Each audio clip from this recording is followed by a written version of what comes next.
Sampurasun. Pemirsa, selamat berjumpa kembali bersama channel Dedi Study Blog Kirata Sunda. Pada edisi kali ini saya akan berbagi informasi kepada Anda mengenai tanda baca Paneleng, yaitu untuk membedakan suara bunyi e pada aksara Sunda. Simak videonya.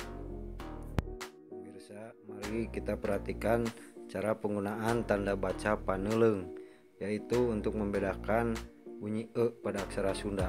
Ini adalah tulisan aksara Sunda Ba ya pemirsa. Aksara Sunda Ba ini kalau kita beri tanda Paneleng ya, yaitu untuk membedakan bunyi e pada aksara Sunda. Ini bukan ba lagi dibacanya ya, karena ada tanda baca Paneleng.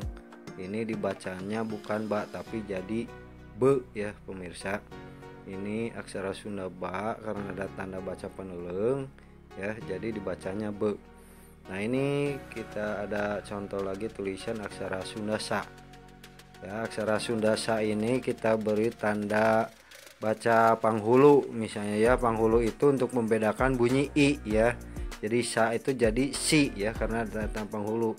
Jadi tulisannya besi ya. Contoh lagi ini ada aksara Sunda Sa ya pemirsa. Aksara Sunda Sa ini misalnya kita di atasnya ada tanda Paneleng ya untuk membedakan bunyi suara e ya. Ini huruf aksara Sunda Sa ini bukan sa lagi dibacanya tetapi se ya pemirsa, karena ada tanda baca Paneleng di atasnya. Jadi dibacanya se ya pemirsa. Se ya, bentuk se itu seperti itu ya. Nah, ini misalnya aksara Sundana pemirsa. Aksara Sundana ini ya, misalnya di atasnya ada tanda Paneleng ya.